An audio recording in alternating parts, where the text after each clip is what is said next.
Well, here to tell me all about this Ron Paul mania, Trey Stinnett, co-founder of RonPaulSwag.com.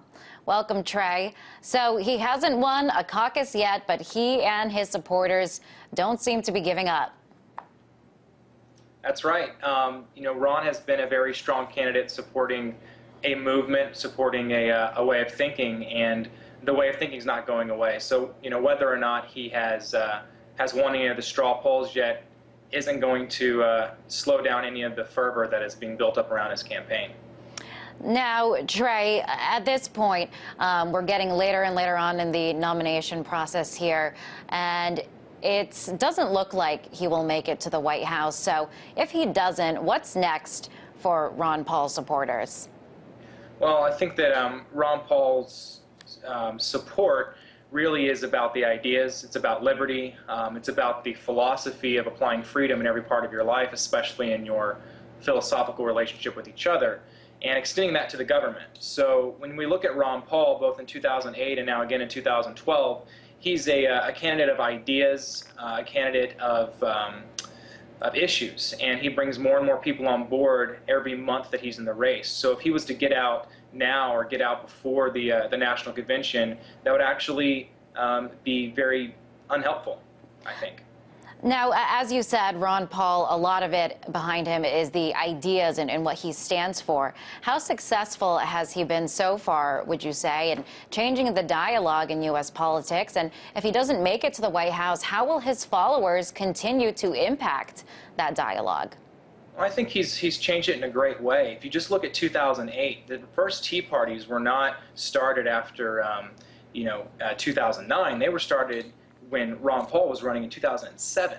And in that presidential campaign, he was talking about things like a fiscal policy that makes sense, about a monetary policy based on a gold standard, about not going into all these wars. And that kind of shaped the debate and the discussion during the Tea Party movement. Now, of course, there's conflicting arguments within that movement, but he's already done quite a bit to shape that. Now, as we just saw in Chrissy's story there, many of his supporters, if not most of his supporters, are young people. So do you think that this could kind of show a shift or a change in attitudes in America? Well, I think so. I mean, we saw in 2008 with Obama the way that so many young people came out and got involved in politics for the first time, got excited about politics, whereas for the most part my generation was kind of just standing on the sidelines because we couldn't get excited about people like George Bush and John Kerry. Now, Ron Paul kind of allows us to do that again, but now for, in a more holistic way. He's representing something that we can get behind when we're looking at insurmountable debt and we're looking at wars where it's our friends and the people we graduated high school and college with who are off in foreign lands dying for God knows what reason.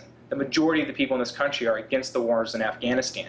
And I think as older people check out and younger people become the larger part of the voting base, which is going to happen over the next 10, 20 years, you're going to see a shift toward liberty. The question is whether or not the Democrat or Republican Party are going to embrace that, or if they're just going to lose votes. So you think even if he doesn't win this time around, that in 12, 20 years, Ron Paul or somebody like him, what the ideas that he stands for, that person may be more poised to take on the White House? Absolutely. I would hope that even in 2016 we could see somebody who would step up to the plate, who may be a little bit younger and more acceptable to the mainstream, but still believes in the philosophy of liberty and sound money and at least auditing, if not ending, the Federal Reserve and for bringing our troops home. Now, talk about today.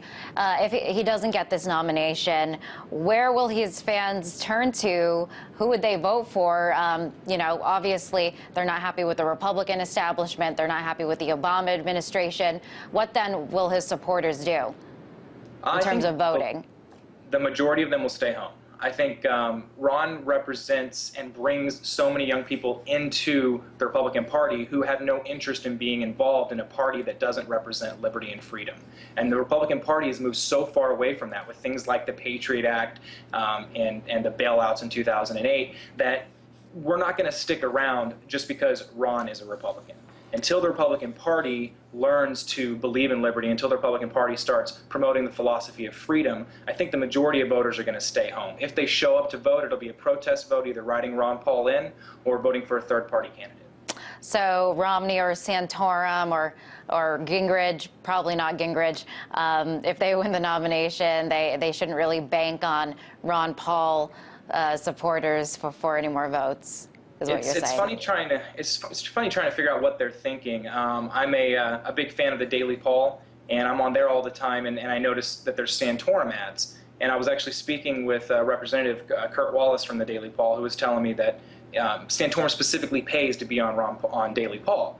There's this belief that there's a cross-section of the Ron Paul movement that would be willing to move over to somebody who is as socially totalitarian as Rick Santorum.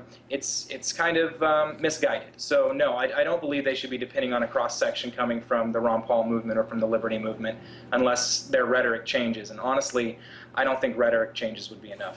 All right, that was Trey Stinnett, co-founder of Ron Paul Swag.